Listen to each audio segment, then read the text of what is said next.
Bismillahirrahmanirrahim. Assalamualaikum warahmatullahi wabarakatuh. Subhanaka la ilma lana illa ma 'allamtana innaka antal alimul hakim. Wala haula wala quwwata illa billahil aliyyil azim. Rabbi yassir wa la tu'assir wa tammim bil khair ya fattah wa bika nasta'in. Nahmaduhu wa nusalli wa nusallim ala rasulihil karim وعلى آله وأصحابه الفاتحين بهديهم إلى الحقيقة المجازة أما بعد أعوذ بالله من الشيطان الرجيم بسم الله الرحمن الرحيم والعصر إن الإنسان لفي خسر إلا الذين آمنوا وعملوا الصالحات وتواصوا بالحق وتواصوا بالصبر صدق الله العظيم وقال النبي صلى الله عليه وسلم لا يؤمن أحدكم حتى يحب لأخيه ما يحب لنفسه وقال النبي صلى الله عليه وسلم نظر الله امرأ سمع مقالتي فوعاها ثم أداها كما سمع رب مبلغ من سامع أو كما قال عليهم الصلاة والسلام. Jadi alhamdulillah kita telah berada di muka surat. Kita akan memulakan pengajian kita ialah pada 101. Hadis yang ke-101, muka surat 348 dan hadis 101 bracket 23. Hadis yang ke-23 di dalam bab takdir. Di dalam bab takdir, masya-Allah, kita niat untuk amalkan dan kita niat untuk sampaikan, iaitu dengan caranya kita men-sharekan pada kawan-kawan kita dengan tujuan untuk kita lihat kembali dan kita amalkan, untuk kita amalkan insya-Allah. Bismillahirrahmanirrahim. Manusia dicipta di dalam kegelapan. Manusia dicipta dalam kegelapan.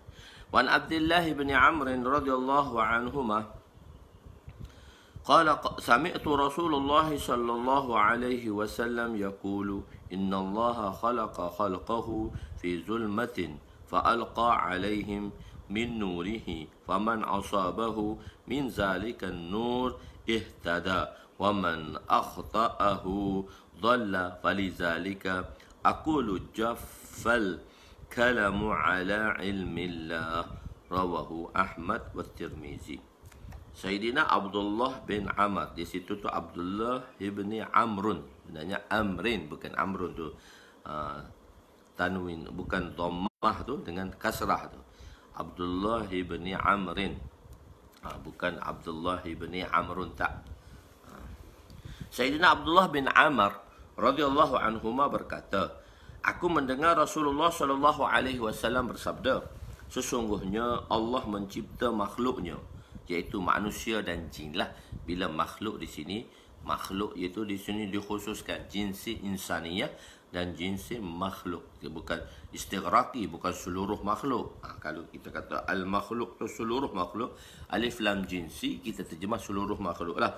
Tapi di sini mencipta seluruh makhluk, iaitu kita gunakan jinsiyah, iaitu manusia dan jin.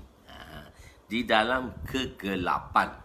Dia cipta dalam kegelapan, dan dalam bracket kegelapan nafsu ammarah lah, dan kegelapan ni ada banyak lah, dan saya bracketkan di situ ialah kegelapan nafsu.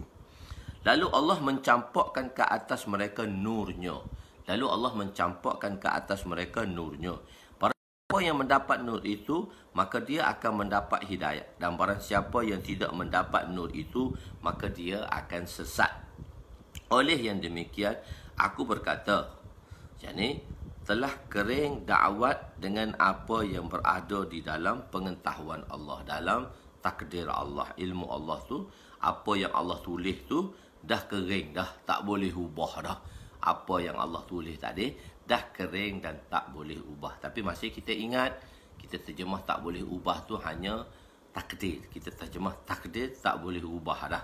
Ketetapan yang ketetapan di dalam pengetahuannya, dan terbahagi kepada dua, mubram dan muallaq. Mubram memang tak boleh ubah, muallaq berubah dengan doa dan amalan-amalan kebaikan. Penerangan. Manusia dicipta di dalam kegelapan, manusia dan jin lah. Tapi khususnya kita sebut manusia tu senanglah, mudah kita sebab jinsi manusia gitu. Jinsiyah insaniyah. Jadi manusia dicipta dalam kegelapan. Ulama menyatakan dalam tafsir apa maksud kegelapan? Kegelapan maksudnya kegelapan nafsu ammarah. Kegelapan nafsu ammarah. Nafsu ni dia terbahagi kepada 3. Ammarah, lawamah, mutmainnah. Marah ni nafsu yang mana ganas. Nafsu yang mana menyebabkan seorang tadi engkar dan maasi kepada Allah SWT. Memaksiati Allah. Jatuh manusia itu dalam nafsu ammarah. Nafsu ammarah. Tapi apabila bermujahadah, membaiki diri dan membetulkan hatinya, maka nafsu ammarah tadi akan pergi kepada nafsu lawamah. Lawamah ni Masya Allah kadang baik, kadang-kadang tak baik. Begitu. Kadang-kadang wali. Masya Allah. Macam wali tengok sekali. Tengok kali kedua bersinar. Tengok kali kedua memang betul kan ni aku tengok orang ni. Kenapa? Dah jadi kuali. Kadang wali, kadang kuali. Macam tu. Manusia dia berubah-ubah. Itu lawamah. Tetapi apabila setelah dididiknya nafsu tadi, maka akan sampai kepada mutmainnah. Tapi kadang-kadang manusia kan kecenderungan dia tu ghalib juga. Dia kembali kepada asal. Sebab itu adakah tarbiyah mengatasi, adakah tarbiyah kadang-kadang kalau kita tarbiyah maka nafsu kita daripada lawamah, daripada ammarah, dia akan pergi kepada lawamah. Dan kadang-kadang dan lepas tu dia akan pergi kepada lawamah. Lepas tu kalau kita tarbiyah lagi, kita mengislah diri lagi, kita mentarbiyah diri kita, maka dia akan pergi kepada mutmainnah. Nafsu mutmainnah. Jadi 3. Irji'i ila rabbiki radiyatan mardiyah fadkhuli fi ibadi wadkhuli jannati. Apabila Sayyidina Abdullah bin Abbas radhiyallahu anhuma meninggal, di akhir hayat beliau, Sayyidina Abdullah bin Abbas ialah penglihatan dia telah hilang. Maknanya dia telah jadi buta. Penglihatan dia telah hilang. Tetapi bila dia dikafankan dan dikafankan, maka ada seekor burung putih masuk dalam kain kafan dia. Ada orang kata burung putih itu penglihatan dia. Ulama mengatakan burung putih itu penglihatan dia, ataupun burung putih itu adalah nafsu mutmainnah dia. Selepas burung putih itu masuk, bunyi suara, ya ayyatuhan nafsul mutmainnah irji'i ila rabbiki radiyatan mardiyah. Hai nafsu yang menenangkan jiwa, irji'i, kembalilah kamu kepada Rabb dengan yang diredai. Kembalilah kepada Rabb. Jadi kadang-kadang dengan tarbiyah ini, dengan tarbiyah nafsu ni, mujahadatun nafs kita panggil, dengan mujahadah diri kita, bermujahadah diri kita, kita memperbetulkan diri kita, kita bermujahadah diri kita, dia akan sampai kepada satu tahap, iaitu tahap nafsu mutmainnah. Tapi kadang-kadang asal itu dia kembali ghalib. Dia kembali kepada sesuatu tadi, dia akan kadang-kadang akan kembali kepada asal. Itu biasalah lumrah manusia. Apabila seekor kucing dia ditarbiyahkan atau dia dilatih oleh tuannya, boleh melakukan, Masya Allah, serkas lah kita kata, dia boleh buat begini, dia boleh buat begini, dia boleh buat begini, dia boleh buat begini. Tapi kadang-kadang tuan dia tadi nak ajar. Tuan dia nak ajar, adakah apa yang dia terbiah kucing tadi, kucing itu kembali sifat asalnya atau tidak? Kucing tadi kembali kepada sifat asalnya atau tidak? Jadi begitu. Bila dia tengok begitu, bila kucing tadi kembali, dia pun lepaskan tikus di hadapan kucing tadi. Sewaktu kucing tadi melakukan amalan serkas tadi, macam-macam dia boleh buat, macam begini, pandai di depan orang, berlakonlah misalnya, dia berlakon depan orang. Tapi tuan dia bawa seekor tikus, lalukan depan dia. Oh, dia tengok tikus ke. Habislah apa yang dia buat tu, yang dia latih tu. Dia tinggalkan semua apa yang dia lakukan. Dia kejar tikus tadi. Sebab dia kembali kepada lumrah. Begitulah keadaan nafsu kita. Tuan-tuan jangan risau. Bila kita latih diri kita untuk kembali kepada Allah, kita latih diri kita untuk mendekatkan diri kepada Allah, kecenderungan kita tu masih ada lagi. Sebab cuma kita beristighfar, itulah sifat insan. Jadi dia bukan suci. Dia bukan suci. Dia pasti melakukan kesilapan. Kullu bani Adam khata'un, Nabi kata. Setiap bani Adam itu adalah pendosa. Khairu khata'in at-tawwabun, dan sebaik-baik pendosa ialah mereka-mereka yang bertaubat kepada Allah Subhanahu wa taala.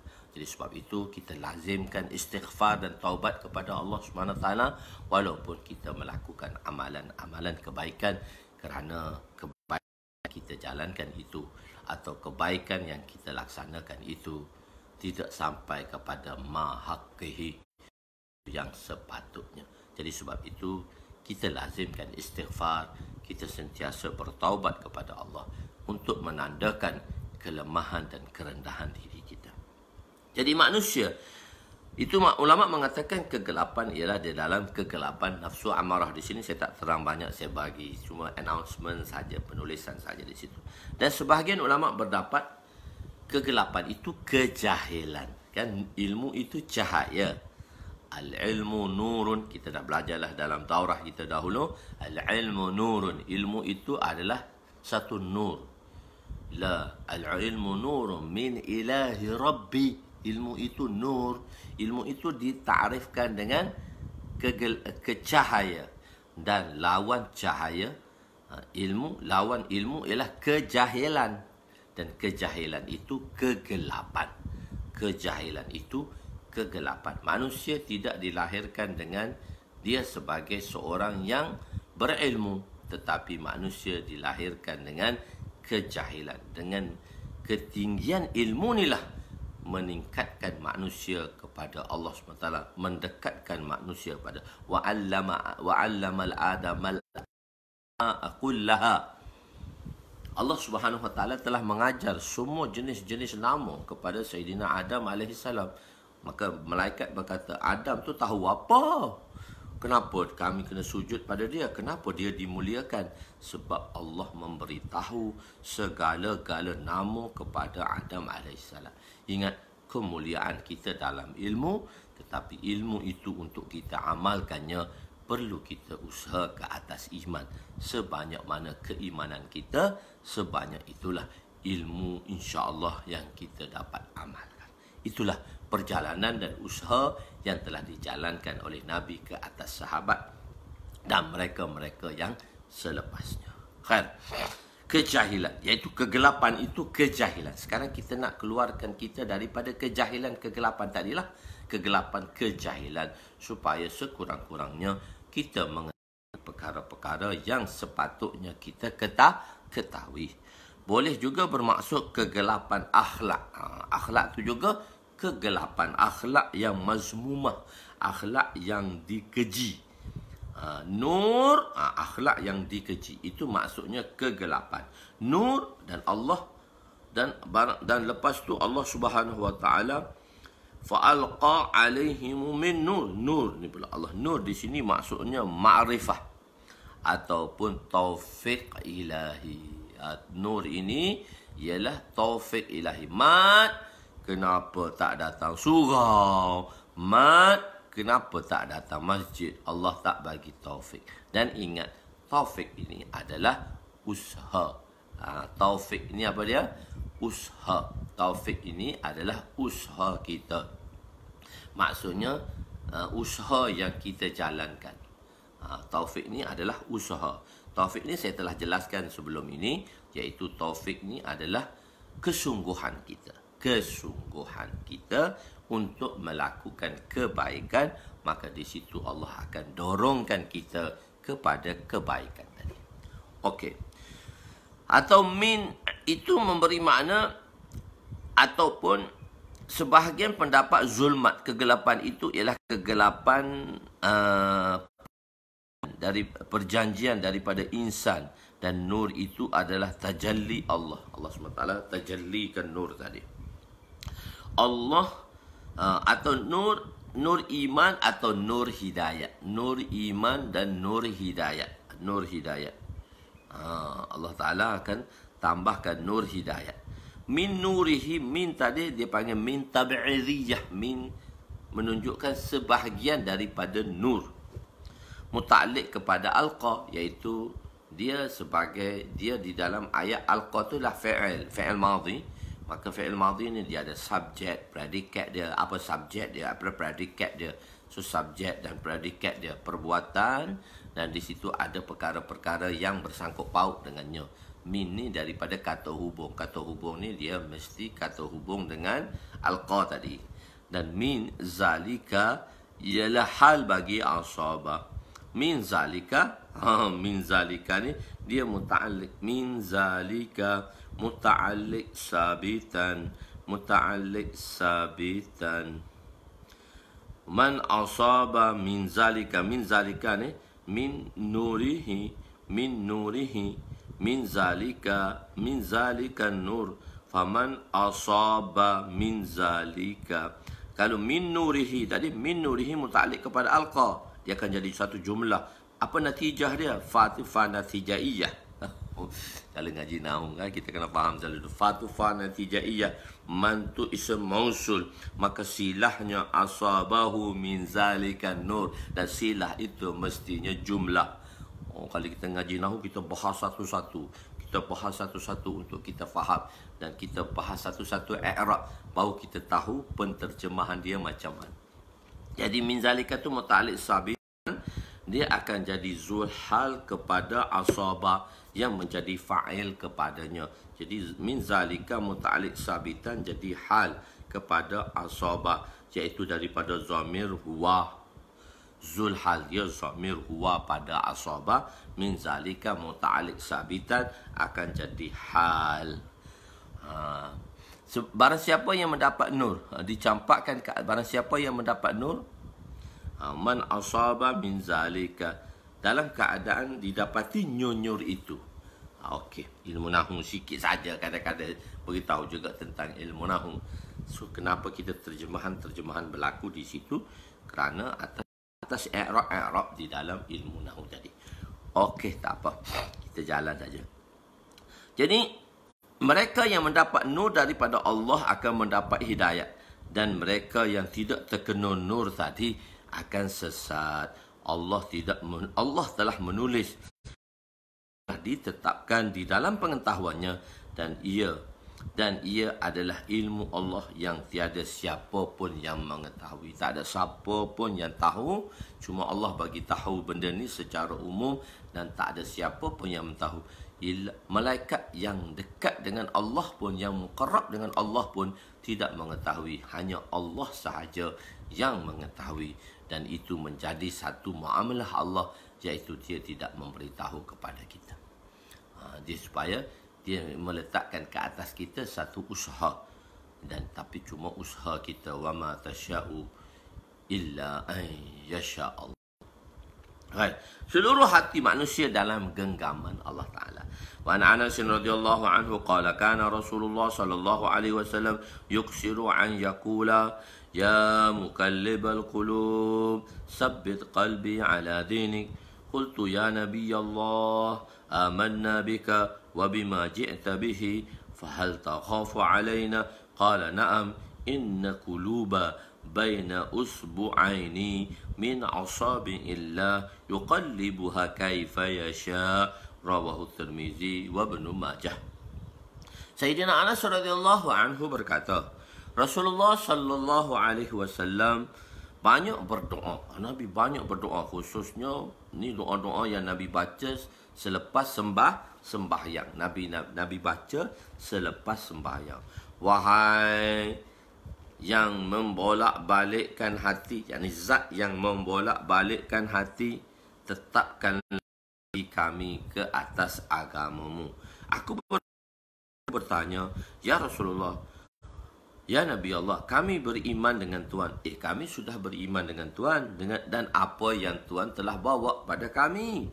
Adakah Tuhan takut akan kami? Ya, sahabat risau juga. Nabi kata, Tuhan takut pada kami? Jangan risau, kami dah beriman dah, kami dah percaya dah pada Tuhan. Kenapa Tuhan takut pada kami? Jawab baginda, ya, aku takut kepada kamu. Kenapa? Sesungguhnya hati-hati adalah di antara dua jari daripada jari-jari Allah. Hati kamu tu duduk dalam dua jari Allah Ta'ala saja. Iaitu duduk dalam saja. Mutakaddimin terjemah dua jari Allah Ta'ala lah. Mutakhirin terjemah dalam genggamannya lah. Begitu. Allah mengubahnya sebagaimana dia kehendaki. Dia boleh ubah macam mana dia nak. Itu aku takut dengan kamu, Nabi kata. Daripada hadis ini diketahuilah Nabi berdoa dengan suara yang kuat. Kita dah katakan mana tak ada doa pula lepas sembahyang. Nabi berdoa dengan suara yang kuat, dan benda ni, perkara ini telah kita jelaskan dulu. Tempat ayu doa asma'u indallah. Manakah doa yang paling Allah dengari? Sami'ah. Sami'ah tadi ialah perkataan sami'ah, dia memberi dua makna, iaitu sami'ah mendengar, sami'ah menerima. Jadi ayu doa asma'u. Asma'u tu ism tafdhil, tempat yang paling didengari, tempat yang paling diterimai akan doa itu. Nabi kata jawful lail al-akhir, di pertengahan malam yang terakhir. Kedua ialah Nabi kata kullu duburi as-salawati maktubah, doa selepas setiap solah fardu. Dan hadis ini ialah hadis hasan riwayat Imam Tirmizi. Dan kita telah jelaskan bahawa hadis hasan, kesemua hadis sahih dan hasan boleh dijadikan hukum fiqh. Kullu duburi as-salat. Cuma kita bahaskan pada perkataan dubur itu sahaja. Dan dubur itu makna mustarak, yang mana dua makna, iaitu doa yang dipanjatkan selepas bacaan tahiyat sebelum salam. Itulah yang dimaksudkan oleh Imam Ahmad. Dan Imam Ahmad di Mekah, sebab tu fatwa mereka ke atas Mekah ialah fatwa Imam Ahmad. Dan sebab tu kat Mekah kita pergi, dia tak ada doa lepas sembahyang. Sebab Imam Ahmad telah sabitkan dubur itu ialah pada perkataan doa yang dibaca selepas tahiyat sebelum salam. Dan di Mekah fatwa dia Imam Ahmad lah, walaupun dia telah dikuasai oleh pemikiran Wahabi dan Salafiyah, tapi kita kata tak apalah, dia atas fatwa Imam Ahmad, dan kita berpada dengan mereka. Sebab tu tuan-tuan pergi kat Mekah, tuan-tuan tak ada doa lepas itu. Tapi tiga imam yang besar, Imam Abu Hanifah, Imam Syafi'i, Imam Malik, tetap mengatakan. Tapi Imam Malik kat Madinah pun, Madinah Imam Malik, tapi oleh kerana dia dah cenderung kepada Wahabiyah tadi, dia dah cenderung kepada mazhab di Mekah tadi, so dia tu pun tak berdoa. Tapi Imam Malik sendiri mengatakan bahawa zuhur tadi adalah doa selepas sembahyang, dan doa ini dibaca kuat. Sebab itu Sayyidatuna Aisyah mendengarnya. Ini riwayat yang diriwayatkan oleh Sayyidina Anas radhiyallahu anhu. Tidak dibawa doa daripada Sayyidatuna Aisyah radhiyallahu anha. Okay. Jadi kita dah sabitkan doa. Bagi mereka yang tak nak berdoa, jangan berkata tak ada doa selepas sembahyang, dan kita mensabitkan doa selepas sembahyang. So dalam berijtihad, kita mesti berlapang dada, tetapi kita mesti stand atas satu-satu mazhab, bukan kita mazhab cacah merbau atau mazhab rojok Jawa. Colek malah. Colek malah tak apa. Rojok Jawa tu, rojok Jawa. Rojok Jawa ni orang Kelantan panggil lah, bulan puasa makan berai mulut dah bunyi rojok Jawa tu. Maksud Nabi ialah ta'limul ummah. Kenapa Nabi doa kuat? Atas dasar ta'limul ummah, memberitahu akan keharusan perkara tersebut kepada umat. Benda ni harus, taklah sampai bid'ah pula. Kenapa bid'ah? Oh harus. Benda harus dia boleh lakukan. Nanti kita belajar bab bid'ah. Bid'ah harus, bid'ah sunat, bid'ah wajib, bid'ah makruh, bid'ah haram. Ini terhimpun di dalam bid'ah lughawiyah. Dari sudut lughawiyah, bukan syar'iyah ataupun amaliyah. Saya telah aimkan, nanti kita belajar di bab yang kelima nanti. Okey. Kerana Nabi takut. Kenapa Nabi takut kepada sahabat? Sahabat kata, ya Rasulullah, Tuan risau ke kat kami? Oh, Nabi pun risau kat sahabat. Orang yang imannya telah diredai oleh Allah. Kalau kita macam mana lah tak tahu. Kenapa Nabi risau? Nabi kata, kerana semua hati di antara dua jari Allah tidak diketahui siapa yang Allah beri hidayat dan siapa yang Allah pesongkan daripada jalan hidayat. Jadi, orang yang mana, siapa yang Allah pesongkan dan siapa yang Allah tidak pesongkan. Jadi, kita minta supaya Allah Subhanahu Wa Taala sentiasa meredai kita dan menunjuki kita ke jalan yang lurus. Sebab itu kita perlu banyak berdoa selepas solat. Ya muqallibal qulub, sabbit qalbi ala dinik. Itu dalam infradi kita. Kalau jemaah pula, kalau berjemaah pula, ya muqallibal qulub, sabbit qulubana. Bukan qalbi lagi lah. Qulub, nanti dia bawa dengan jamak. Sebab na tu hati-hati kami. Ala dinik, ke atas agama kamu. Mudahnya hati terpesong. Kenapa hati ni mudah terpesong? Wa an Abi Musa radhiyallahu anhu qala Rasul sallallahu alaihi wasallam, masalul qalbi karishatin bi ardi falatin yuqallibuha ar-riyahu zahran li batnin, rawahu Ahmad. Sayyidina Abu Musa radhiyallahu anhu meriwayatkan bahawa Rasulullah sallallahu alaihi wasallam bersabda, perumpamaan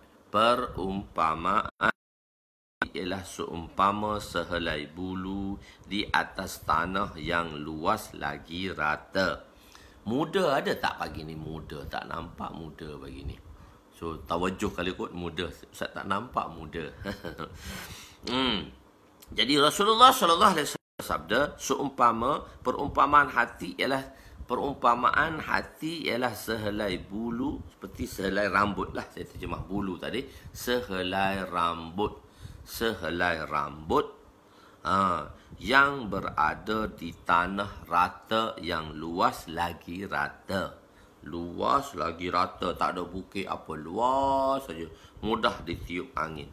Angin membolak-baliknya atas dan ke bawah. Hadis riwayat Imam Ahmad rahmatullah alaih. Ada, masya-Allah. Qalbun, sahabat. Qalbun dengan qaf, bukan dengan kaf. Kalbun itu anjing, qalbun itu hati. Qarib, sahabat. Qarib bukan sahabat karib. Sahabat qarib, sahabat yang dekat. Sahabat karib, sahabat yang menyusahkan. Cuma kita sepatutnya sahabat qarib, tapi tulis dalam Melayu karib. Sahabat karib, K-A-R-I-B, karib. Karib ni qaraba. Qaraba ni menyusahkan. Ujian. Sahabat-sahabat yang menyusahkan kita. Tak. Sahabat qarib, sahabat yang banyak menolong dan sahabat setia. Okey. Jantung qalb ialah jantung, tetapi ia dipanggil hati atas nama majazi ataupun nama majazi lah. Kita panggil nama panggilan kedua lah. Dipanggil qalb. Kenapa hati itu dinamakan qalb dalam bahasa Arab? Sebab dia berbolak-balik. Hanya Allah yang menyelamatkan. Hati kita ni boleh berbolak-balik. Hati kita dia berbolak-balik ke sana, ke sini, ke sana, ke sini. Dia boleh cenderung ke mana. Moga Allah bagi kita qalbun, hati yang sejahtera sebagaimana hati Sayyidina Ibrahim alaihi salam. Okey, beriman dengan 4 perkara. Beriman kepada 4 perkara. Wa ana Ali radhiyallahu anhu, hadis yang ke-104 bracket 26. Wa ana Ali radhiyallahu anhu qala Rasul sallallahu alaihi wasallam, la yu'minu 'abdun hatta yu'mina bi arba'in. Yashhadu an la ilaha illallah wa anni rasulullah ba'asani bil haqq wa yu'minu bil maut wal ba'si ba'dal maut wa yu'minu bil qadari Rawahu Tirmizi wa Ibnu Majah. Sayyidina Ali radhiyallahu anhu meriwayatkan bahawa Rasulullah sallallahu alaihi wasallam bersabda, tidak beriman seorang hamba selagi dia tidak beriman kepada 4 perkara. Maka maknanya 4 perkara. Bukan kata rukun iman kan 6. So banyak-banyak rukun iman tu 6 bila disusun oleh ulama. Dalam hadis tu kita akan mendapati pecahan-pecahan yang berbeza. Begitu. Jadi selagi dia tidak beriman kepada 4 perkara. Pertama, bersaksi bahawa tiada yang layak disembah selain Allah dan aku ini ialah Rasulullah, Nabi kata. Dia mengutuskan daku dengan kebenaran, dengan hak yang mana kamu mesti menerimanya. Hakun, bukan sidqun, hakun. Apa itu sidqun dan apa itu hakun telah kita jelaskan. Kedua, beriman dengan kematian. Beriman pada ba'dal maut. Beriman kita kematian. Ketiga, dengan kebangkitan selepas kematian. Beriman selepas kematian. Dan keempat, beriman dengan takdir. Beriman dengan takdir. Penerbangan. Tidak beriman. Dalam hadis ini ialah penafian aslul iman, iaitu tiada iman. Bukan penafian kesempurnaan iman. La yu'minu ahadukum. Kita terjemah kadang-kadang penafian itu terbahagi kepada 2. Penafian itu terbahagi kepada 2. Satu, penafian aslul iman, nafsul iman. Dan satu lagi, penafian kamalul iman. Di sini tidak menafikan kesempurnaan iman. Tapi di sini menafikan tidak beriman langsung. Kalau siapa tak percaya pada ni, dia bukan orang beriman.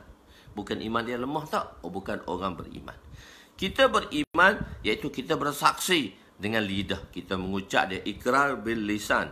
Dan kita mentasdikkan dalam hati. Tasdik bil qalab. Mentasdikkan dalam hati. Tiada yang layak disembah. Selepas kita mengucap kalimah syahadah, asyhadu an la ilaha illallah wa asyhadu anna Muhammadar Rasulullah, maka kita mesti kekalkan iman kita dalam 3 proses: tasdik bil qalb, ikrar bil lisan, amalu bil arkan. Dan kita bahas dah dalam kitabul iman dahulu. Okey. Beriman dengan kematian. Beriman bahawa satu hari dunia. Apa maksud dunia kematian? Dunia pun mati. Dunia mati apa? Hancurlah dunia ini. Maka hari kiamat ialah hari terakhir dunia. Hari yang mana dunia ini akan fana. Dunia ini hancur lebur. Tidak tinggal apa pun yang satu. Allahu Akbar. Boleh jadi maksudnya beriman dengan kematian. Apa maksud beriman dengan kematian juga? Iaitu bahawa seorang itu tidak mati kerana kemalangan, ditimpa bangunan, lemas, dimakan harimau dan sebagainya. Tetapi kematian itu kerana telah ditetapkan oleh Allah. Cuma Allah jadikan sebab saja. Sebab malaikat kata, aku tak berani nak ambil nyawa orang tanpa sebab ni. Kena ada sebab lah. Begitu. Setiap orang akan menerima kematian. Walaupun orang kafir. Orang kafir tetap menerima kematian. Cuma dia menganggap kematian itu dan selepas tu tak ada apa lagi lah. Sebab tu dia panggil, kalau di antara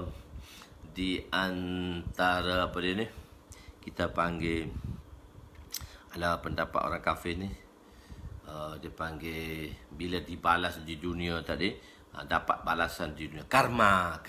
Di antara karma ni adalah pendapat dalam mazhab Hindu. Dalam Hindu, karma dipanggil karma. Baik dibalas baik, buruk dibalas buruk. Kita kata dah karma tu, cuma kita istilah karma saja. Tapi karma ni, dalam pendapat karma ni, iaitu orang-orang Hindu berpendapat lah. Dia kata kita, orang baik akan mati dan orang jahat akan mati. Dan selepas mati dia hidup kembali. Jadi roh ni akan dihidupkan kembali. Roh yang baik akan menjadi binatang-binatang yang baik, seperti burung kakak tua dan sebagainya.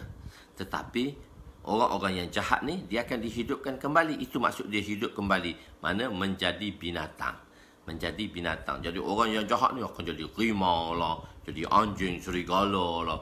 Itu maksud dia. Karma tu. Itu salah satu pendapat karma. Bukan saja buat baik balas kat dunia, buat jahat balas kat dunia. Itu orang kata itu karma majazi.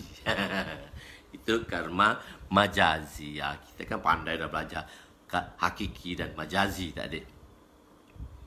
Orang jahat jadi apa? Orang jahat jadi beruang. jadi harimau. Begitu. Dia jadi jahat jugalah. Jadi yang baik itu jadi burung kakak tua. Itu karma. Itu pendapat karma dalam agama Hindu. Itu salah satu daripada karma mereka. Kita mengatakan yang baik ni dah karma lah ni. Itu nama karma majazi lah, bukan karma hakiki. So tak salah lah kita panggil karma majazi tadi. Allah pun bagi tahu yang baik itu Allah baik, yang jahat itu Allah balaskan di dunia ini sebagai orang bendung jadi lembu. Taklah, tak ada lah itu pulanglah apa-apa nak jadi. Itu. Okey, setiap orang akan menerima kematian walaupun orang kafir, tetapi kita meyakini bahawa kematian itu daripada Allah, maka dengan hukum Allah lah seorang itu akan mati. Dengan hukum Allah lah seorang itu akan mati. Kan telah saya jelaskan dahulu, ada Aflatun, Aristotle, dalam bahasa Arabnya dipanggil Aflatun. Aflatun ni orang-orang yang cerdik pandai kan. Muhammad apa dia tu? Muhammad Mukhtar dia tanya, dia orang belajar ilmu falsafah ni. So dalam falsafah mereka mengatakan orang-orang cerdik seperti kami ni ahli-ahli falsafah, sebab tu dia katakan kata-kata hikmah itu daripada kata-kata falsafah, tapi kita murakkan hikmah itu daripada Al-Quran dan hadis. Yu'ti hikmata man yasha faman yu'tal hikmata faqad utiya khairan katsira. Telah kita sabitkan hikmah itu ilmu Al-Quran dan ilmu hadis, bukannya ilmu falsafah. Tapi kata-kata falsafah boleh kita pakai jika dia tidak bersalahan dengan syariat. Tetapi dalam mazhab falsafah, dia ada satu kefahaman yang batil. Kefahaman itu yang kita tak boleh faham. Tapi dia akan membawa kecenderungan kepada kefahaman tersebut. Cuma kita dalam agama ni, kita belajar mantik dan falsafah untuk menguatkan dan menajamkan fikiran dan penajaman fikiran kita sahaja dengan perbandingan-perbandingan yang telah diberitahu oleh di dalam mantik tadi. Jins, no, fasad. Insan itu bukan jins. Insan itu adalah satu no. Haiwan itu jins. Dia ada jins.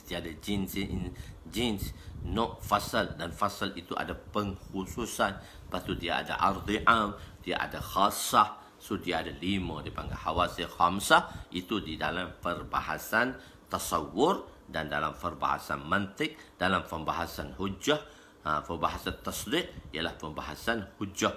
Hujjah itu bergantung kepada ayat-ayat, sama ada qadiyah-qadiyah yang berlaku. Di situ dia memantapkan pemikiran kita di dalam mantik. Khair. Jadi falsafah ni. Jadi Aflatun ni, saya rasa saya tak cerita lagi bab ni. Aflatun ni beriman dengan kematian. Sebab orang kafir pun dia menerima kematian. Orang yang tak percaya kepada Nabi pun dia percaya kepada Allah. Jadi orang-orang falsafah ni dia percaya kepada Allah. Cuma dia tak percaya pada Nabi. Maksudnya kita ni orang cerdik, tak perlu ikut Nabi dah. So orang bodoh-bodoh je.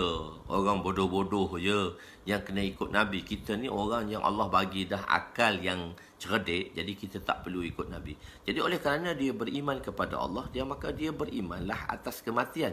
Cuma dia rasa dia cerdik sangat. Aflatun ni dia nak ubat mati. Dia nak ubat apa? Dia nak ubat mati. Bolehkah ubat mati? Mati tu tak boleh ubat pun. Mati pun tak boleh diubat. So saya rasa saya dah ceritakan tentang Aflatun ni. Tentang kematian tadi. Saya tak cerita lagi Aflatun. Jadi dia nak ubat mati. Bila dia nak ubat mati, kalau cerita pun tak apalah, saya cerita sekali lagi. Jadi dia nak ubat mati. Maka bila dia nak ubat mati, dia pun berdoa kepada Allah. Walan yuakhirallahu nafsan iza jaa ajaluha. Mati itu dia tak boleh ditangguhkan. Dia mati tempat pada waktu sebagaimana yang ditetapkan oleh Allah Subhanahu Wa Taala. Kematian itu akan datang. Jadi dia nak ubat mati. Macam mana dia nak ubat mati? Dia doa dengan Allah. Ya Allah, beritahu aku bila tarikh aku mati. Maka dikatakan dalam riwayat Israiliyat ni, tapi hadisu ala Bani Israel walal haraj. Tak jadi masalah kita cerita tentang Bani Israel jika dia tak bersalahan dengan syariat. Okeylah. Jadi ni selalu Syekhul Hadis yang mengajar Bukhari kita menceritakan perkara ini. Orang-orang ilmiah yang bagus. Jadi dia berdoa kepada Allah. Ya Allah, Ya Allah, dulu dekat madrasah selalu Ustaz cerita ni. Ya Allah, beritahu aku bila tarikh kematian aku. Maka Allah bagi tahu dia, fulan tarikh kamu akan mati pada waktu yang ditetapkan. Maka dia mula berubat kematian. Nak ubat juga mati, dia pandai nak cari ubat. Dia bukan bagi ubat supaya tak mati. Dia nak lewatkan kematian. Ubat dia macam mana? Dia nak lewatkan kematian. Sebab kematian ni, walan yuakhirallahu nafsan iza jaa ajaluha wallahu khabirum bima ta'malun. Walan yuakhirallah. Allah SWT akan tak lewatkan sedikit pun kematian itu. Exactly tarikh yang mana dia nak mati, dia akan tetap mati exactly. Jadi dia pun doa, Allah pun bagi tahu. Maka dia pula membina satu buah rumah. Rumah ini ada di Syria sempadan dengan Turki. Rumah Aflatun kita panggil. Dalam rumah itu beliau telah membina satu buah rumah, dan dalam sebuah rumah itu beliau telah membina 16 kursi. Beliau buat kursi, mereka letak 16 kursi batu lah. Dia buat kursi, kita orang pergi dah tempat tu di Syria. Saya dah pergi dah. Dia buat kursi, lepas tu dia letak patung 15 patung. So satu kursi kosong. Satu kursi kosong. Dia letak 15 patung yang sama duduk macam ni. Duduk diam, tak bergerak je. So, orang yang buat latihan tu dia boleh duduk diam, tak bergerak. Ashraf Sabuddin, lawyer kita baru masuk. Anak murid tersayang juga. Tuan-tuan jangan risau. Muda pernah bertanya, jumlah Muqtaridah bila datangan anak murid lama ni, Maulana Ustaz Talha, Ashraf, Masya Allah, lawyer dah, jadi lawyer, kahwin dengan doktor, Masya Allah. Ni anak-anak murid saya semua ni. Muda pernah bertanya, saya pernah berkata, shortcut dulu cerita tentang Aflatun tu. Anak-anak okey. Jadi Aflatun ni, Aflatun pula. Jadi kan Ustaz kata 100 orang masuk, 20 orang saja akan habis. Itu illa marrahimar rabbi. Allah pilih mereka kan. Allah pilih mereka. Apa tu? Awam Fakhrul Rizan. Semua tu lawyer semua tu. Jadi lawyer mahkamah syariah semua tu. Masya Allah. Hebat semua dah jadi. Ustaz je lah duduk. Ustaz kampung je. Okey. Jadi selepas tu dia kata, muda tanya, Ustaz, kalau yang 80 orang tak habis tu jadi macam mana? Tak habis tu pun jadi lawyer. Jadi ustaz-ustaz juga. Cuma dia tak habis sampai darul hadis sahaja. Tak habis sampai pengajian Bukhari Muslim. Mungkin dia pergi tempat lain, dia jadi orang hebat. Tu Ashraf Sabuddin tu, Masya Allah, pergi sekolah lain dia jadi hebat. Ambil periksa, lulus, pergi belajar Jordan, Masya Allah. Satu ketika saya pergi di mana dekat dengan dia sempadan Jeli tu kan, Jeli ke Great. Saya pergi singgah kat Great tengah malam. Saya tengok ada satu orang basikal datang dengan basikal. Tu Qadi. Anak murid saya. Nama apa dah dia, nama Qadi tu. Nama apa dah tak ingat dah. Dia sekarang dengan Ashraf Ashraf apa semua ni, semua mandi sungai semua ni. Bukan mandi sungai, mandi air longkang. Longkang besar belakang Seri Petaling tu, bila dia banjir, bila hujan dia laju. Dia orang ni lah mandi dalam longkang ni. Saya yang pergi ambil tu, kata bau mati dalam longkang ni, bagi tahu. Ashraf dia jumpa saya, masih takut lagi pada saya. Dia dah lawyer dah, saya sepatut takut kat dia. Dia takut kat saya, berpeluh lagi jumpa saya. Ashraf jangan lupa, jangan lupa jumpa Ustaz Sunor. Lama tak jumpa Ustaz Sunor. Khair, tak apa, boleh jadi lawyer. Nama apa budak tu? Rashid. Dia lepas tu pergi kuis, dia ambil hafiz sendiri, jadi buat kuis, jadi qadi, lepas tu dah jadi pensyarah UIA dah sekarang. Tak apalah. Insan yang lemah saja. Okey. Mandi sungai Seri Petaling. Mandi sungai Seri Petaling. Dulu semua orang kenal saya sebab saya bengis. Saya ni ustaz bengis. Ni yang peringkat awal-awal tu tahulah, semua ustaz bengis. Hormat, dia hormat. Dia tak takut, dia hormat. Saya memanglah orang takut kat saya. Bunyi suara tu, budak-budak dah bangun daripada katil. Yang hujung tu dah bangun, dah bunyi suara Ustaz Husnul. Kan sekarang dah baik dah, jadi baik dah. Okey, Allahu Akbar. Tak apa, kita apa yang kita dapat di mana saja kita berada, kita bersyukur. Awam Fakhrul Rizal ni Awam Fakhrul Rizal ni budak Sarawak ni. Bagus orangnya. Dah jadi lawyer lah. Kan, dah PhD tak tahu dah habis ke dah tak tahu. Okey, tak apa, tu rezeki masing-masing. Jadi Aflatun tak ada. Jadi Aflatun ni, bila Aflatun ni, dia pun buat rumah, sebuah rumah. Lepas tu dia buat 16 kursi, dia buat 15 patung yang duduk sama dan satu kursi kosong. Sebab apa? Malaikat ni bila nak mati, dekat-dekat nak mati baru dia datang. Duk tengok siapa nak mati ni, duk tengok satu-satu, dekat-dekat nak mati baru malaikat datang. Walaupun dia duk ziarah hari-hari, tapi malaikat maut datang exactly masa nak mati, dalam setengah jam, 1 jam belum mati dia datang lah. Jadi sebelum 40 minit atau setengah jam sebelum mati, Aflatun ni pergi duduk atas kursi yang kosong, yang ke-16 tadi. Sama seperti patung-patung yang dibuat olehnya. Dia pun duduk. Dengan tujuan nak tipu malaikat lah. Nak lewatkan malaikat untuk mengambil nyawanya. Itu mengikut pengetahuannya yang cetek. Dia kata kalau lewat seminit atau lewat sesaat daripada tarikh kematian yang dijanjikan, bererti dia boleh hidup selama-lamanya. Dia tak akan mati lagi. Jadi dia pun datang dalam masa setengah jam, dia pun duduk di atas kursinya tadi.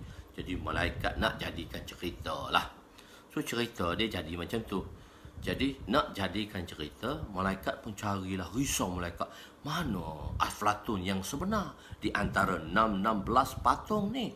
16 ni yang duduk sama wajah serupa ni, mana Aflatun yang sebenar? Duk mencari. Atau risau dah, masa dah dekat dah. Tarikh dah dekat dah, waktu dah dekat dah, berapa minit lagi nak mati ni. Tak ada pula dah kawan ni, tak jumpa. Kalau malaikat tak tahu, tapi Allah nak bagi tahu manusia ni secerdik-cerdik pun bodoh juga. Orang cerdik ni, apabila dia rasa dia cerdik dan dia rasa orang lain bodoh, maka apabila seorang mengkomplainkan tentang kecerdikannya, maka dia tak akan rasa puas hati. Satu orang rasa cerdik yang sombong ni. Cerdik yang bagus tu okey, kita boleh tumpang. Tapi cerdik yang bodoh ni, ialah macam mana? Apabila dia yang cerdik yang sombong, dia rasa dia cerdik tapi dia sombong. Jadi bila orang cerdik yang sombong ni, kita betulkan kesalahan dia. Kita bukan betulkan, kita cuma nak bagi tahu itu tak betul. So kita nak share supaya dia jadi yang terbaik. Seolah kita komen lah apa yang dia buat. Bila kita komen apa yang dia buat, dia rasa tak betul lah sebab dia sombong. Maka dia tak boleh tahan dah. Malaikat kata, Masya Allah, orang ni cerdik betul dia. Peningkan aku dia tak tahu dah mana yang betul nak ambil nyawa ni. Semua sama je 16 ni. Macam 16 patung ni semua sama saja. Dia cerdik betul lah. Aku nak buat macam mana ya pada dia? Tapi dia kata, itu memang cerdik. Tapi satu yang tak betul ni dalam kecerdikan dia. Dia dah mula komen dah. Malaikat dah komen. Satu je tak betul ni. Jadi bunyi tak betul. Orang cerdik sombong ni dia tak boleh dengar. Dah lah komen. Tak betul pula kata. Tak betul pula. Jangan cerdik yang tak boleh diajar. Jangan kita jadi cerdik yang tak boleh diajar dan ditegur. Jadilah orang cerdik yang boleh diajar dan ditegur. Sebab manusia tak sempurna. Manusia tiada yang sempurna. Semua manusia bersifat daif dan lemah. Maka malaikat pun kata, cerdik betul orang ni. Tapi cerdik pun ada tempat yang bodohnya. Dia tak boleh sabar dah. Dia pun berbunyi. Mananya yang tak kena? Mana yang tak kena? Aku dah cerdik ni. Dia kata yang tak kena ni yang berbunyi ni. Yang sudah bersuara ni, maka diambil nyawanya, maka matilah dia. Walam yuakhirallahu nafsan iza jaa ajaluha wallahu khabirum bima ta'malun. Maka dia mati pada waktu yang ditetapkan. Tuan-tuan, jangan kita jadi sampai orang cerdik yang tak boleh ditegur. Jangan kita jadi orang cerdik yang sombong. Kena game dengan malaikat juga. Game over. Malaikat juga kena game. Selalu tuan guru kami, Syekhul Hadis kami, Sufi Sarwas, dapat barakatuhum, Masya Allah, selalu kisah ni, selalu dengarkan kisah ni pada kami. Berapa banyak kali kami di daurah hadis tu, ada 3-4 kali dia dengar dalam setahun tu pada kami cerita tu je. Dia kata tak apa, kau dengar apa aku nak cerita lagi. Manusia tetap akan mati. Beriman dengan kematian. Tetapi meyakini bahawa kematian itu daripada Allah, bahawa dengan hukum Allah lah seorang itu mati. Dalam akidah, sebahagian penganut Hindu berpendapat bahawa alam ini kekal. Dia kata alam ini kekal, alam ini qadim. Dalam pendapat Hindu, maka balasan kebaikan dan kejahatan diberi di dunia ini. Apabila seorang itu mati tanpa kebaikan, maka dia akan dihidupkan semula dalam bentuk binatang buas. Jika dia mati dengan kebaikan, dia akan dibangkit semula dalam bentuk burung, kakak tua dan lain-lain. Dengan sebab inilah manusia tidak meninggalkan kejahatan. Kepercayaan ini dipanggil kepercayaan karma. Kepercayaan karma. Akidah orang Kristian, na'udzubillah, bahawa Allah telah mensalib Nabi Isa AS. Oleh itu sebanyak mana dosa pun diampun. Jadi orang Kristian, dia buat dosa, dia pergi kat padri, dia minta maaf, dosa dia dimaafkan. Selalu Mak Saleh bawa cerita kan, ada cerita jahat tu, dia bunuh habis orang, last kali dia akan pergi ke padri, dia pun kata saya buat dosa ni, father saya buat dosa ni, padri tu kata maaf. Maaf. Okey. Satu ketika dia dah bunuh habis dah orang jahat tu, dia bunuh orang baik, dia pergi kat padri, dia kata saya buat dosa ni. Apa padri tu? Polis. Tembak dia, mati jugalah dia. Matilah juga dia. Mak Saleh selalu buat cerita macam tu. Akidah orang Kristian beriman kepada takdir. Di sini diulang kembali perkataan beriman. Sepatutnya dalam kaedah bahasa Arab tidak diulang lagi perkataan beriman. Tu'mina tak payah berulang, tapi diulang untuk menekankan kepentingan perkara beriman dengan takdir. Dua golongan sesat. Apa dua golongan yang sesat? Wan Ibn Abbas radhiyallahu anhu, hadis yang ke-105 bracket 27. Saya kena sebut nombor-nombor ni lah sebab senang nak dalam nanti untuk buat video dan sebagainya, untuk buat YouTube dan sebagainya. 105 bracket 27. Wa an Ibn Abbas radhiyallahu anhu qala qala Rasul sallallahu alaihi wasallam, sinfani min ummati laysa lahum fil Islam nasibun, al-murji'atu wal qadariyatu. Rawahu Waqala hadisun gharibun. Sayyidina Abdullah bin Abbas, Ibnu Abbas meriwayatkan bahawa Rasulullah sallallahu alaihi wasallam bersabda, dua golongan daripada umatku yang tiada bahagian dalam Islam. Dua golongan di kalangan umatku yang tiada bahagian dalam Islam. Pertama, golongan Murji'ah. Kita katakan banyak mazhab-mazhab akidah. Masalah satunya mazhab Murji'ah. Ahli Sunnah wal Jamaah, Khawarij, Mu'tazilah, Murji'ah, Qadariyah, Jabariyah, Mujassamah. Banyak mazhab-mazhab dia, lebih kurang 6. 6 tu pecah pula pada kecil-kecil. Yang satu saja yang betul, iaitu mazhab Ahli Sunnah wal Jamaah. Okey. Golongannya yang kedua ialah satu golongan Murji'ah. Golongan kedua ialah golongan Qadariyah. Murji'ah. Okey. Murji'ah menganggap bahawa insan itu majbur. Insan itu macam robot. Dia di remote control kan. Majbur ni tak boleh nak buat apa.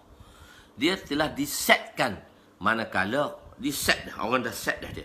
Manakala Qadariyah pula menganggap insan itu khaliq. Qadariyah ni dia lebih kurang dengan mazhab Mu'tazilah. Dia ada kurang sikit lebih. Dia Mujassimah tadi. Jadi menganggap majbur, iaitu dia tidak disetkan.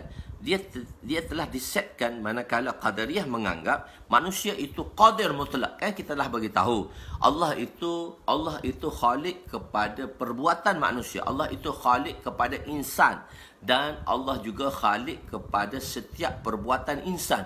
Khaliqul af'al, khaliqul khalaq wal khaliqul af'al. Khaliqul fi'il wal af'al, khaliqul af'al. Allah khalik kepada af'al insan itu sendiri, dan Allah itu khalik kepada insan. Tapi Allah itu khalik kepada insan, tapi insan itu khalik kepada af'alnya. Bermakna setiap af'al insan itu tidak termasuk dalam takdir. Sebab tu hadis ni dibawa di dalam bab takdir. Okey. Allah telah mencipta insan dan insan mencipta perbuatannya. Itu pendapat Qadariyah.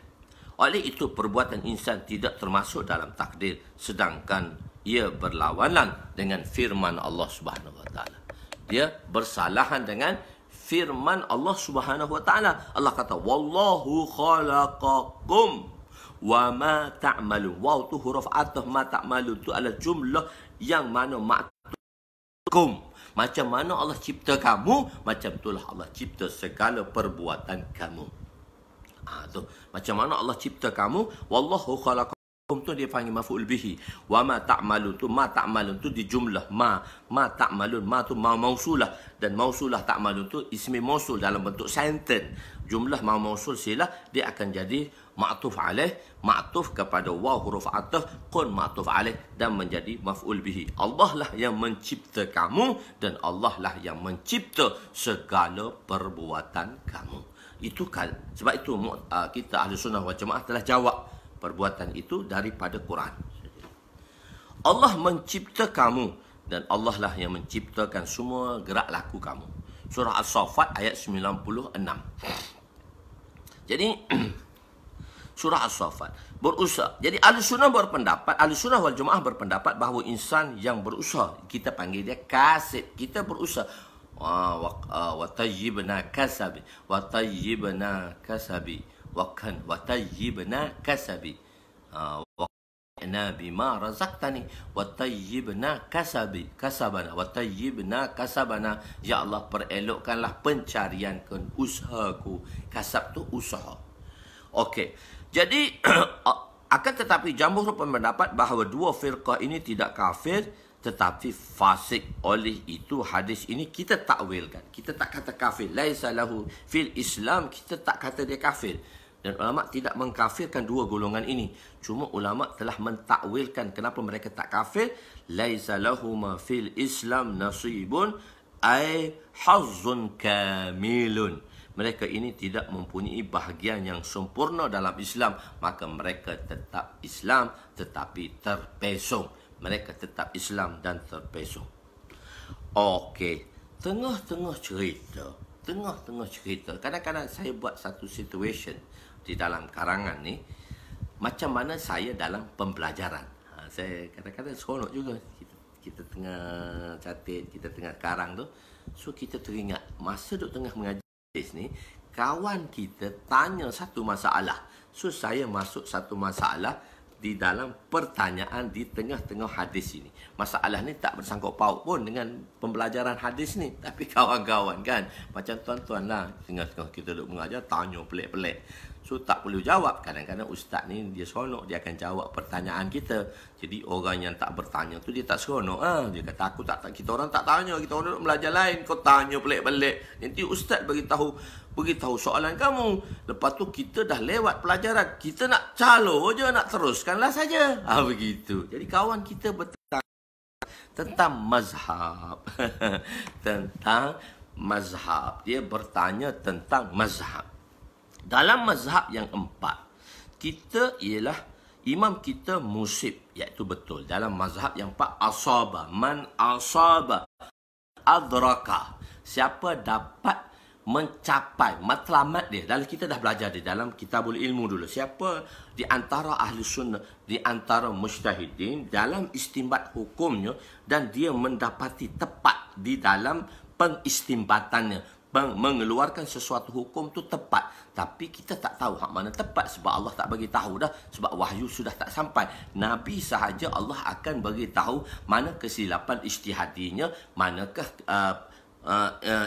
idrak, manakah isabnya, asabahnya, itu perbuatan yang dia buat, pilihan yang dia buat tadi. Kita panggil dia pendapatnya tu, ra'yinya tadi diperbetulkan oleh Allah. Kalau salah, Allah betulkan balik Nabi-Nabi melalui wahyu.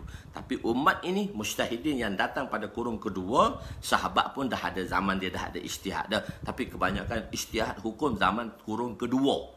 Dan dalam mensabitkan hukum tadi, ada yang tepat dan ada yang kurang tepat. Yang kurang tepat dapat 1 pahala, yang tepat mendapat 2 pahala. Yang tepat itu kita panggil dia musib. Yang kurang itu kita panggil dia mukhti. Khata'. Daripada perkataan khata' tadi kita panggil dia mukhti. Bukan mufti, mukhti. Engkau ni dah jadi mufti dah. Bukan mufti ustaz, mukhti. Orang yang membuat kesalahan. Bukan mufti, orang yang mengeluarkan fatwa. Tak, saya dia bukan mufti, mukhti. Okey. Jadi dalam mazhab yang 4, jadi kita mazhab yang diterima mazhab 4, kita panggil mazhab arba'ah. Mazhab arba'ah, kita tak ada mazhab kelima. Cuma dalam mazhab arba'ah ni pun dia ada pengikut-pengikutnya, ulama-ulamanya yang masyhur dan sebagainya. So kita mesti berada di dalam mazhab yang 4. Kita tak boleh berada dalam mazhab yang kelima. Walaupun tuan-tuan cerdik sekarang pun, tuan-tuan tak boleh berada dalam mazhab kelima. Sebab otak tuan-tuan tak boleh dipakai. Sebab tuan-tuan tak boleh istinbat dan tuan-tuan tak boleh mula. Kalau tuan pakai mazhab kelima, maknanya tuan-tuan telah ikut mazhab yang kelima. Dan mazhab kelima, daripada kita mengikut mazhab kelima, baik kita ikut orang hak dulu-dulu tu. Takwanya, taharahnya, kesuciannya, khauf ilahinya. Khauf ilahinya yang begitu hebat, sifat takutnya, sifat ilmiahnya, sifat berhati-hatinya, ihtiyatnya di dalam agama, itu terlalu dan tinggi. Okey. Jadi imam yang melakukan khata' itu mukhti. Ya, dan ialah dalam salah dengan zannu ghalib, secara sangkaan. So kita ada level-level pemikiran. Kalau 100%, kita panggil dia yakin, qat'i, ilmi. 3 nama. Yakin, qat'i dan ilmi. Kalau dalam Melayu, nekat. Nekat. 100%. Betul lah, kita ada 100%. Qat'i, yakini dan ilmi. Qat'i, yakini dan ilmi. Itu nama dia. Itu di dalam mengamalkan, mengikut mazhab-mazhab tadi di atas jalan istimbat yang dikeluarkan oleh ulama pada mazhab tersebut. Dalam beramal kita yakini, tetapi dalam mengeluarkan hujah dan dalil kita adalah zanni. Kita ada satu kaedah hukum fiqh dia panggil az-zannu kal ilmi. Zan itu seperti yakin apabila dalam proses amalan, dalam proses mempraktikalkan terhadap hukum yang telah diistimbatkan oleh para mujtahidin. Okey, boleh faham? Itu bahasa ilmiah tu. Dia kena guna bahasa ilmiah lah. Nama-nama yang mereka nak tukar pada bahasa Melayu susah. Okey. Jadi dia zannu ghalib. Zannu ghalib ni kalau dia 50% kita panggil dia syak. Syak ni dia tidak boleh hilangkan. Syak ni akan hilang dengan yakin atau zannu ghalib. Tapi bagi kita pakai yakin. Kita tak pakai zannu ghalib dalam mengistimbatkan hukum. Tapi dalam hukum, bila ulama-ulama mujtahidin dia istimbatkan atas dasar zannu ghalib. So kita kata ada zannu ghalib ni kita ambil lah 75% ke 80% ke 90%. Dia tak faham sampai mencapai ke 100%. Dalam mengeluarkan hukum, maknanya kita kata kita ni 80% betul. Zannu ghalib 80%. So kita ada lagi bahagian khata' yang mana kita silap, iaitu 20%. Kenapa? Kita mengatakan setiap hukum yang diistimbatkan oleh mujtahid adalah zannu ghalib. Maksudnya 80%, 75% atau 80% dia betul. Maknanya, tapi bila hukum ini kita amalkannya dia menjadi yakin bagi pihak kita dan bagi pengikut-pengikut yang muqallid kepada mazhab tadi. Dia rasa yakinlah, sebab tu kita yakin dengan pendapat imam mazahib. Walaupun pendapat dia zon, dan itu satu kaedah zon ni. Dan hukum zon ni kita dalam dunia ni kita tak boleh, kita kena pakai zon ni. Kita tak boleh pakai yakin. Kita kena semua pakai yakin. Kita beramal dengan khabar wahid, dengan zon ni. Khabar wahid tu membawa kepada zon ni. Kita yakin dengan zon ni. Kita pergi hospital. Doktor bagi kita ubat. Doktor tu seorang saja bagi kat kita ubat. Dan doktor tu khabar wahid dah, sebab dia seorang. Tapi doktor dia check, kata kau makan ubat ni, kau makan ubat ni. Kita yakin dengan doktor bagi. Tapi doktor tu kadang-kadang tersilap juga ubat dia. Tapi kita yakin. Dan kita yakin dengan doktor bagi. Tapi doktor bagi tu atas dalam zon. Dia dalam zon. Sebab nak jadi yakin, dia kena ambil 4-5 orang doktor dulu. Jadi kena masuk lawyer dulu. Betul tak lawyer kata? Lawyer kata obat ni salah, tak boleh. Kita kena dakwa dulu. Betul tak? Betul ni obat ni betul tak? Oh, panjang cerita. Kaya lah lawyer. Nak beli obat pun kena pakai lawyer. Sudah lah. Janganlah bagi kat lawyer semua. Nak beli rumah pun kena pakai lawyer. Nak beli tanah pun kena pakai lawyer. Takkanlah nak beli obat Panadol kena pakai lawyer. Zon ni ghalib saja. Zon ni ghalib. Tidak kaya. Adik-beradik saya kaya. Semua dia lawyer lah kau. Jadi takkanlah nak beli obat pun kena pakai lawyer. Kenapa kena pakai lawyer? Tak boleh percaya. Nanti salah, kita boleh dakwa. Ataupun dia bagi salah, kita dakwa. Dan kita boleh duit. Jadi susah kena pakai lawyer pula. Jadi kita pakai zannul ghalib. Kita percaya dengan perkhabaran seorang doktor. Tak perlu kita ambil 5 orang doktor untuk jadikan dia qat'i, untuk jadikan dia yakin. Lepas tu kita kena bayar lawyer. Beli obat RM1,000 bayar lawyer. Takkan RM100 lawyer. Kurang-kurang RM1,000. Beli obat RM1,000 kena bayar lawyer RM1,000. Tak larat dah. Istimbak, bukan istimbak. Istimbak. Bukan tim. Istimbak. Dia jadi ba tadi. Dia jadi mim. Tak apa. Jadi takkanlah kita nak beli obat kena pakai lawyer. Obat RM1 je Panadol tu. RM1 je sebijiknya. Actifast ke apa fast ke. Takkan kena pakai lawyer RM5. Kaya lah lawyer. Takkanlah lawyer nak ambil RM1. Okey lah kita kata lawyer ambil RM5 seobat. Oh kaya lah lawyer. Okey. Tak apa, maksudnya begitu. Kalau pakai syariah komplain tu payah pula. Dia kena masuk, bila masuk AG, bila masuk AG panjang cerita pula. Jadi kita kena beli lawyer. Kita kena pergi lawyer swasta nak cepat kes tu. So kalau masuk lawyer government panjang pula. Nak masuk pendakwa raya, pendakwa bela panjang pula. DPP kena tanya DPP. Anak saudara saya pun ada seorang DPP, kena tanya DPP pula. Kes-kes DPP. Okey, maksudnya kita pakai zon ni ghalib. Doktor kata ni obat dia. Itu pun ada hak salah. Oh, kena salah juga. Sebab tu doktor tanya dulu. Kalau nak bagi antibiotik, doktor tanya, alergik tak? Alergik tak? Doktor pun tanya dah. Alergik tak? Tak. Okey, alergik. Oh, kalau antibiotik tak kena minum air banyak. Tidak. Nak cover tak boleh. So, semua perkara atas dunia ni atas zona ghalib. Atas zona ghalib. Bukan yakin. Bukan yakin. Dia bagi obat pun tak yakin. Tapi takkan kita nak cerita yakin. Begitu juga dalam usul fiqh. Dia panggil umul balwa. Benda tu dah jadi umum balwa.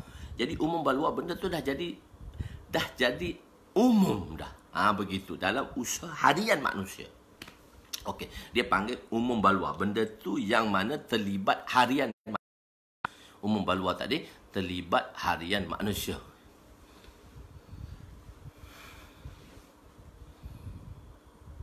Tu dia bukan istimbat dah tu. Dia tak panggil istimbat. Kalau mufti dia tak panggil istimbat. Mufti dia panggil fatwa. Fatwa ni dia akan ambil satu-satu qaul yang diistimbatkan oleh ulama dulu. Mufti bukan mengistimbatkan hukum. Mufti memfatwakan hukum. Daripada istimbat mereka yang dahulu. Daripada istimbat ulama-ulama mujtahid. Ulama-ulama mujtahid. Mufti dia memanggil fatwa. Mujtahid kita panggil dia istimbat, mengeluarkan hukum. Jadi ulama-ulama baru sekarang pun dia ambil istinbat daripada ulama-ulama yang dahulu. Macam dia kata, okey, dia kata apa? Paha tidak aurat. Jadi semua mazhab beristimbat dah, semua hukum dan ulama dah bahas dah zaman dahulu. Paha adalah aurat, kecuali pendapat Imam Malik sahaja dalam istimbat mengeluarkan hukum. Pendapat Imam Malik dan ulama-ulama Malikiyah mengatakan, dan sebahagian Malikiyah pun mengatakan aurat juga. Tapi sebahagian Malikiyah mengatakan paha bukan aurat. Tapi 3 ulama yang lain, ulama arba'ah yang lain mengatakan paha adalah aurat. Jadi orang yang cacat marbah ni, dia tak ada mazhab, dia tak berpegang kepada Syafi'i, dia tak berpegang kepada Hanbali, dia tak berpegang pada Maliki, dia tak berpegang pada Abu Hanifah. Dia pegang hak mana dia nak sahaja. Dia pegang hak mana dia nak sahaja. Kita panggil dia mazhab zawahir. Mazhab ini mazhab zawahir, mazhab yang bergantung kepada hadis, satu-satu hadis secara zahir sahaja. Mazhab zawahir. Dia dipanggil mazhab zawahir. Lepas tu dia akan bagi dalil lah. Dia kata ni dalil ke tak, ni dalil ke tak, ni dalil ke tak, ni dalil ke tak, ni dia bagi dalil lah. Itu dalil dia. Itu dalil-dalil dia. So dia tak pakai mana-mana hukum. Kita tanya dia pakai, dia mazhab mana? Dia pun diam. Dia pun kata dia Syafi'i juga. Dia kata kamu pun tak beramal dengan Syafi'i, saya beramal dengan Syafi'i. Dia mendakwa macam tu juga sebab nak selindungkan dia. Sebenarnya dia tak ada mazhab pun. Dia mazhab sendiri je sebab dia rasa dia pandai. Marah saya. Tuan-tuan jangan tanya pelik-pelik. Saya tak boleh jadi memarah orang. Lepas tu saya kawal perasaan saya. Kita cakap hak kita je lah senang. Tapi jarang-jarang tu kita kena beritahu lah perkara-perkara tersebut. Jadi dalam mengeluarkan hujah, bagi setiap istimbat, dalam mengeluarkan istimbat dan hujah dia ada hujah dia untuk istimbatkan hukum tadi. Dia ada dalil tu hujah, reason dia, Quran dan hadis, ijma' dan qiyas lah. Quran, hadis, ijma' dan qiyas. So dia ada reason dia ada dalil dia. Kita panggil dia illah, dalil. Tuan-tuan panggil reason lah, reason. Tapi reason tu bukan reason akal, reason tu nakal. Reason tu dalam nakal, Quran, hadis, ijma' dan qiyas. Dalam 4 tu dalam mengistimbatkan sesuatu hukum dalam hukum syar'iyah, dalam hukum-hukum syar'iyah. Okey. Jadi bila dia istimbatkan hukum, bila dia keluarkan hujah dan dia akan istimbatkan hukum yang diistimbatkan oleh para mujtahidin, hukum itu zanni. Hukum itu zanni. Tetapi zanni itu diamalkan oleh pengikut mujtahidin, oleh pengikut mazhab yang 4 ni telah menjadi yakini di dalam hujah dan reason, hukum itu zanni dibandingkan dengan mazhab yang lain. Tetapi di dalam praktikal dan amali dia adalah qat'i, 100% yakini. Sebab tu kita ada satu kaedah dalam usul al-fiqh, az-zannu kal ilmi. Maksudnya perkara yang zan itu seperti yakin apabila di dalam praktikal. Itu dah mazhab. Okey, kita datang kepada kita boleh pergi sampai 8 suku lah hari ni.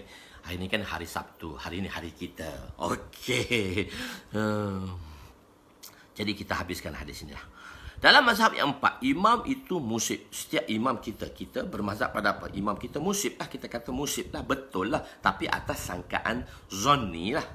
Betul dan imam yang lain, tapi kita menganggap imam lain salah. Imam lain salah. Mukhti. Imam lain salah di dalam buat pilihan. Kalau dia salah pun dia dapat satu pahala. Kalau kita betul, dan setiap orang kata dia betul. Dan Allah tak bagi tahu siapa betul, hak tepat, siapa mana hak kurang. Okey. Jadi salah kita terjemah mukhti ni tak tepat, salah pun tak apalah, bagi kita salah lah, kita kata tak apa juga. Benda tu salah tu bukan maksud salah yang tak boleh diamal. Salah di dalam menepati sesuatu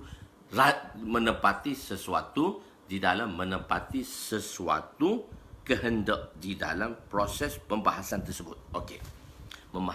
Mematuhi kehendak. Tu faham ayat saya. Mematuhi kehendak, mematuhi piayawan, mematuhi SOP. Zaman sekarang SOP yang mudah.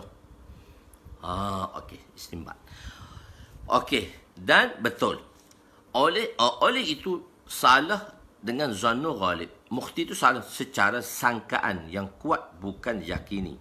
Dalam ahkam, ulama akan mengistimbatkan, yakni mengeluarkan hukum daripada Al-Quran dan hadis fiqh, Al-Quran dan hadis. Maksudnya Al-Quran dan hadis bukan Al-Quran dan hadis saja. Al-Quran dan hadis tu akan keluarnya ijma' dan qiyas. Itu fahamlah.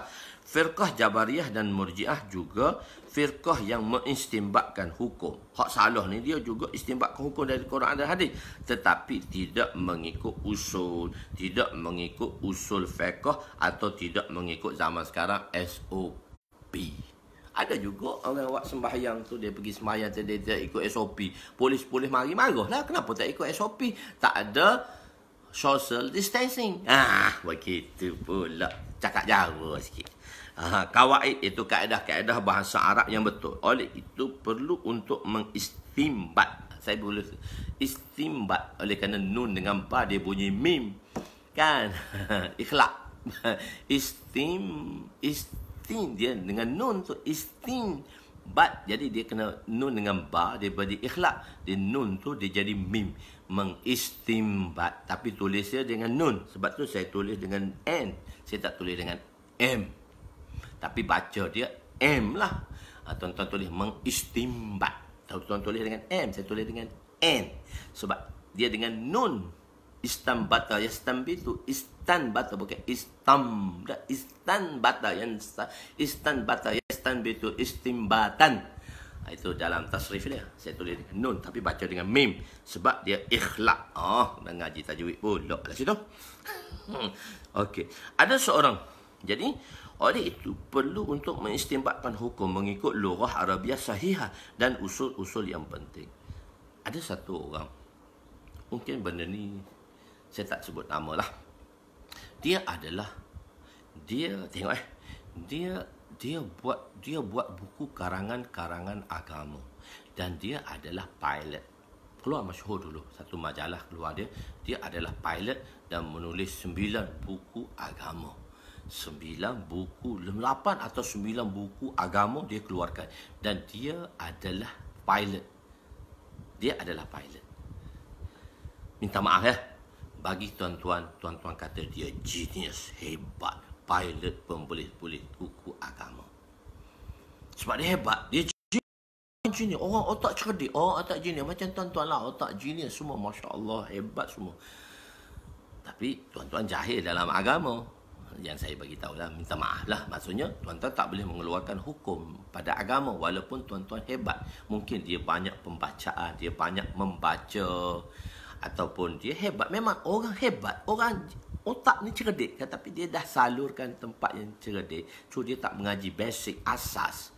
So dia pandai dengan sendiri. Dia membaca, maka dia tulislah buku-buku agama. Mungkin dalam tu ada pendapat dia. Dia akan mengeluarkan pendapat dia mengikut logik dia. Maka bagi tuan-tuan, dia adalah genius. Bagi kami, dia adalah salah. Dia melakukan kesalahan yang besar.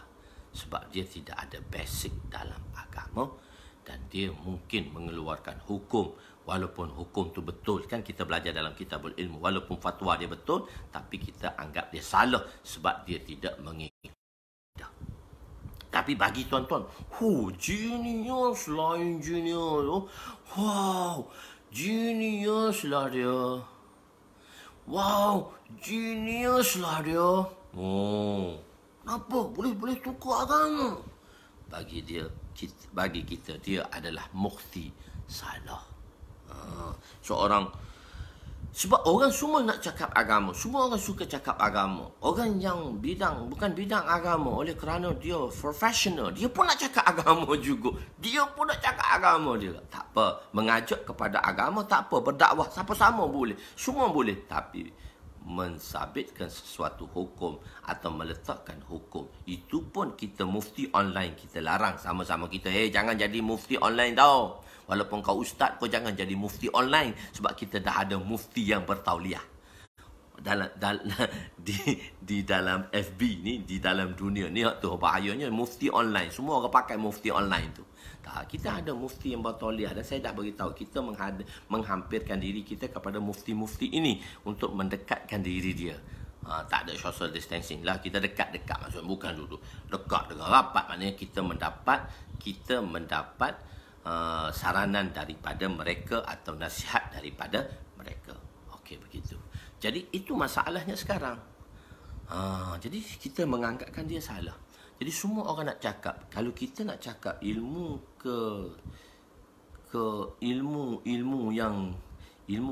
ilmu juru terbang ni. Kita nak cakap ilmu juru terbang ni. Dia kata, Ustaz jangan cakap Ustaz. Ustaz mengaji pun tak juru terbang. Saya kata mudah je, semua ada batan saja. Sekarang semua batan saja. Naik je lah. Dia kata kena belajar sekolah dulu Ustaz. Belajar sekolah memandu. Kena belajar sekolah memandu kapal terbang Ustaz. Baru boleh jadi pilot. Mana Ustaz? Begitulah tuan-tuan. Dalam nak sabitkan, nak tulis buku agama ni, tuan-tuan kena ada ilmu asas. Kena belajarlah ilmu syarah nahwu. Kena belajarlah dengan berguru. Bukan boleh berguru. Maka apa yang tuan-tuan buat tu salah. Begitu. Ada seorang juruterbang mengatakan, para imam menyusahkan kita. Susahkan kita. Kita tak perlu tanya dia kenapa. Dia menjawab bahawa kita sudah mempunyai Al-Quran dan hadis. Kita kajilah Quran dan hadis. Kita tidak memahami bahawa untuk memahami Al-Quran dan hadis, kita memerlukan ulama. Kita tak perlu memahami. Kita tidak memahami. Untuk memahami Al-Quran, kita memerlukan ulama dan fuqaha. Sebab kita nak faham Al-Quran dan hadis, kita perlu ada ulama. Kita perlu ada ulama. Kita tak boleh buat sendiri. Kita tak boleh buat sendiri. Tuan, benarkan saya memandu kapal terbang tuan bawa? Dia jawab, mana boleh. Nanti rosak kapal terbang. Nanti jatuh, matilah kita. Maka dijawab bahawa untuk pandu kapal terbang pun tuan tidak benarkan saya kerana saya tiada ilmu mengenai kapal terbang. Nanti akan rosaklah agama. Mereka diam. Maka terdiam dia. Oleh itu, bahaya begini hanya memahami agama dengan pembacaan. Pemahaman itu harus selaras dengan usul-usul dan kawaidnya, SOP-nya. Buat batil, mereka mengistidlalkan, iaitu mengambil dalil untuk mengeluarkan hukum juga daripada Al-Quran dan hadis. Tapi tanpa usul dan kawaid, tanpa ada kaedah-kaedah dan SOP-nya, para imam mujtahid adalah ahlul haq kerana mereka memahami Al-Quran dan hadis. Adakah orang awam memahami Al-Quran dan hadis seperti para ulama? Soalan. Oleh itu, kaedahnya dengan mengumpulkan semua ayat dan hadis berkenaan sesuatu perkara, barulah dapat diistimbatkan sesuatu hukum. Mereka yang meninggalkan taklid kepada imam arba'ah, iaitu imam yang empat, berarti mereka telah bertaklid kepada nafsu mereka atau kebodohan mereka. Itu ayat yang agak keras, tapi bacaan yang lembut. Tapi tak nampaklah dia keras sangat. Dia sebenarnya suara tu menyebabkan benda tu keras dan lembut, bukan tulisan itu. Sebab suara yang menyampaikan. Sebab saya baca lembut tadi, saya tak baca keras. Baca keras tu Allah. Saya baca lembut saja supaya tuan-tuan boleh faham perkara tersebut. Allahu Akbar. Doa Nabi. Doa Nabi yang ke-106, sikit lagi. Doa Nabi untuk umat ini tidak diubah wajahnya. Wa ani bin Umar radhiyallahu anhu qala sami'tu Rasulullah sallallahu alaihi wasallam yaqulu fi ummati khashfun wa maskhun wa zalika fil muqazzibin bil qadari, rawahu Abu Daud wa rawahu Tirmizi nahwahu bukan nahwahu mansub di situ. Nahwahu. Sayyidina Ibnu Umar radhiyallahu anhu meriwayatkan bahawa beliau mendengar Rasulullah sallallahu alaihi wasallam bersabda, pada umatku akan berlakunya khasaf. Khasaf iaitu ditenggelam oleh bumi. Masakh, diubah muka diubah seperti ada jadi khinzir, ada jadi kera dan sebagainya. Demikian itu akan berlaku pada golongan yang mendustakan takdir. Golongan yang mendustakan takdir. Imam Abu Daud dan Imam Tirmizi juga meriwayatkan seumpamanya. Okay. Umat yang dimaksudkan di sini ummatul ijabah. Jadi umat ada dua, ummatul dakwah iaitu orang yang bukan Islam, dan ummatul ijabah orang yang telah memeluk Islam. Di kalangan orang-orang Islam. Jadi di kalangan orang-orang beriman, itu kita panggil dia umat ijabah. Umat yang dimaksudkan di sini fi ummati, umatku, iaitu umat ijabah, iaitu umat yang Islam. Nabi pernah berdoa agar umat ini tidak dikhasaf dan dimasakh dan doa baginda telah diterima. Dan Nabi doa ni ada umat yang kena masah dan khasaf, dan Nabi telah berdoa janganlah umat dia ni diubah wajah mukanya. Jadi seolah-olah bercanggahlah dengan doa Nabi dan sabdaan Nabi. Oleh itu ada percanggahan ini dalam hadis ini. Jawabnya ialah berlakunya khasaf dan masah pada hari kiamat. Tak, berlakunya bukan di dunia, tapi hari kiamat nanti benda ni akan berubah. Jawapan kedua, khasaf dan masah tidak berlaku pada zaman Nabi sahaja. Jawapan khasaf dan masah tidak berlaku pada zaman Nabi sahaja. Maknanya tidak hanya berlaku pada zaman Nabi, tetapi zaman sekarang pun ada juga. Jawapan ketiga, maksud daripada sini bukan keseluruhan, tapi berlaku hanya kepada sebahagian. Tak semua berlaku perkara ini, tapi mungkin berlaku. Jawapan keempat, khasaf dan masah yang berlaku ialah khasaf batini, secara batin, secara maknawi, dan khasaf juga pada hati. Khasaf ni, masah ni telah dimasah hati dia, maksudnya hatinya telah ditutup. Hatinya telah ditutup. Inilah berlaku kerana tidak berhubungan seorang itu dengan takdir.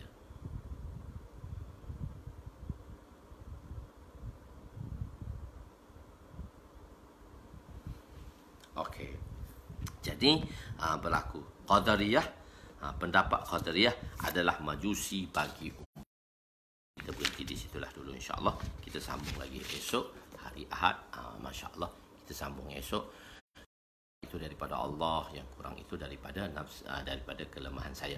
Masya-Allah, daurah ketiga telah kita buka semalam, 2 malam dah telah buka. Tuan-tuan boleh berdaftarlah di daurah ketiga. Kita akan belajar Kitabut Taharah. So kita start daurah di Kitabut Taharah. Tuan-tuan, Kitabut Taharah ni dia agak panjang sedikit dengan Kitabut Salat. So dia dalam 2 daurah tak sempat habis. Macam-macam Kitabul Ilmu kan, kita dalam 2 daurah dah habis dah. Dari dalam Kitabut Salat, Kitabut Taharah ni mungkin 3 atau 4 kali daurah baru habis taharah, lepas tu barulah masuk Kitabut Salat. Tapi tuan-tuan nak habis dalam 3 kali, saya boleh habiskan, tapi mudahlah, kesian. Dia kata ustaz baca lajunya tak faham. Tak apa, kita santai-santai, insya-Allah kita santai-santai. So kita pun dalam bulan 7 ni kita kena ubahlah pengajian daurah kita macam mana, kita bincanglah. Dan juga pengajian harian kita macam mana, sebab tuan-tuan akan bekerja macam biasa, saya pun akan mengajar macam biasa, tapi sampai bulan 7 lah kita on lagi. So kita akan insya-Allah pengajian malam ke siang ke dan sebagaimana kita akan ambil, dan daurah kita bila kita akan buat. Jadi untuk kemudahan tuan-tuan dan saya kita fikir sama-sama lah, insya-Allah. Moga Allah SWT bagi taufik untuk kita amalan kita sampaikan. Aku qouli hadza, astaghfirullahalazim li wa li walidayya wa li jami'il muslimina wal muslimat wa lil mu'minina wal mu'minat al ahya'i minhum amwat bi rahmatika ya arhamar rahimin ya awwalal awwalin wa ya akhiral akhirin wa ya zal quwwatil matin wa ya rahimal masakin wa ya arhamar rahimin. Zalamna anfusana wa illam taghfir lana wa tarhamna lanakunanna minal khasirin. Wa sallallahu ala sayidina Muhammadin wa ala alihi wa sahbihi ajma'in. Alhamdulillah. Dia 7 lapis.